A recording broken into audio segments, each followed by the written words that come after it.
Sir, আমি প্রত্যেকটা পরীক্ষায় ফার্স্ট ক্লাস পেয়েছি। এবার এই সার্টিফিকেট নিয়ে যখন আমি কোথাও চাকরির জন্য যাচ্ছি, তখন কেন আমার কাছে জিজ্ঞেস করা হচ্ছে আমি কম্পিউটার পারি কিনা? কেন আমার কাছে জিজ্ঞেস করা হচ্ছে আমার কাজের কোনো পূর্ব অভিজ্ঞতা আছে কিনা? আরে পাগল নাকি তুমি? চাকরির জন্য তো সব প্রয়োজন।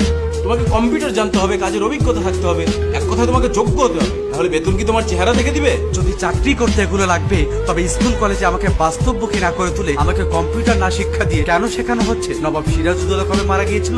কেন সেখানে একজন ছাত্রকে বইয়ের উপর বই চাপিয়ে দিয়ে ডিপ্রেশনে বসানো হচ্ছে? তুমি কি মিয়া পণ্ডিত হয়ে গেছো না? এগুলো হচ্ছে ইতিহাস। একটা ছাত্রের জন্য ইতিহাস জানা খুবই জরুরি। এই ইতিহাস জানা যেমন জরুরি, তেমনই জরুরি বাস্তবমুখী শিক্ষা, যেমন কম্পিউটার। সত্যি কথা হলো স্যার, এই ইতিহাস জেনেই না আজ লক্ষাধিক যুবক চাকরির জন্য রাস্তায় রাস্তায় ঘুরছে। আর আরো সত্যি কথা হলো, ইতিহাসে চাকরি পাওয়ায় না, পাওয়ায় কর্মবিদ্যা। কে কে বলছো তোমার এই বিদ্যালয়ে কম্পিউটার শেখানো হয় না? সেখানে কম্পিউটার আছে, কম্পিউটার শিক্ষক আছে, তুমি শিখো নাই কেন? এক মিনিট স্যার, আপনি আমি দুজনেই জানি যে বিদ্যালয়গুলোতে কম্পিউটার ল্যাব আছে, কিন্তু আপনি জানেন সেখানে কি শেখানো হয়? সেখানে পুরো বছর জুড়ে শেখানো হয় কিভাবে কম্পিউটার অন অফ করতে হয়। আর নিজে থেকে নতুন কিছু শিখতে গেলে বলা হয় কম্পিউটার হ্যাং হয়ে যাবে। স্যার, সেই যে হ্যাং হলাম না, এখনো ছাড়াতে পারি। আসল কথা হলো, সেখানে যা শেখানো হয় আর চাকরিতে যা চাওয়া হয়, দুইটা সম্পূর্ণ দুই রকম। তাহলে তুমি কোনো বাইরের কম্পিউটার ট্রেনিং সেন্টার থেকে ট্রেনিং নাও। স্কিল ডেভেলপমেন্ট ইনস্টিটিউট আছে, সেখান থেকে স্কিল ডেভেলপ করে নাও।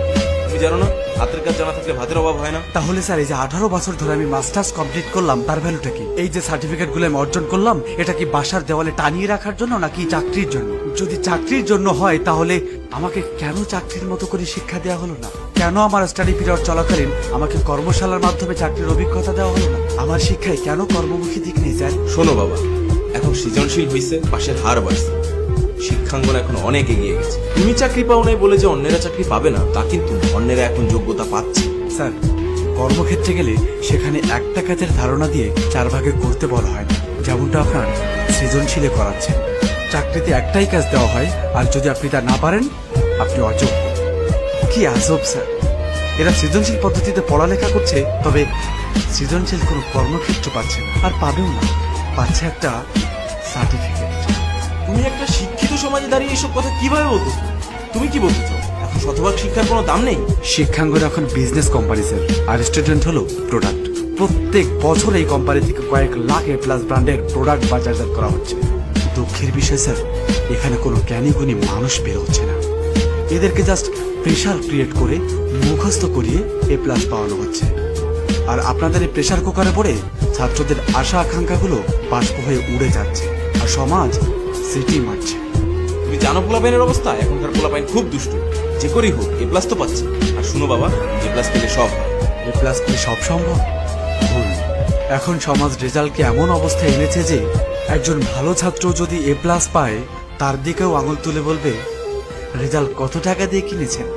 এ প্লাস দিয়ে কোনো ছাত্রের যোগ্যতা প্রমাণ করা সম্ভব না। হ্যাঁ, তার সম্পর্কে একটা কথা বলতে পারি, যদি সে নকল না করে থাকে, তবে তার মুখস্থ করার ক্ষমতা খুব ভালো, যা কেবল পরীক্ষার খাতা পর্যন্ত সীমাবদ্ধ। আর এভাবে চলতে থাকলে জাতি খুব তাড়াতাড়ি মেধাশূন্য হয়ে পড়বে। বেঁচে থাকবে শুধুই আপনার এ প্লাস।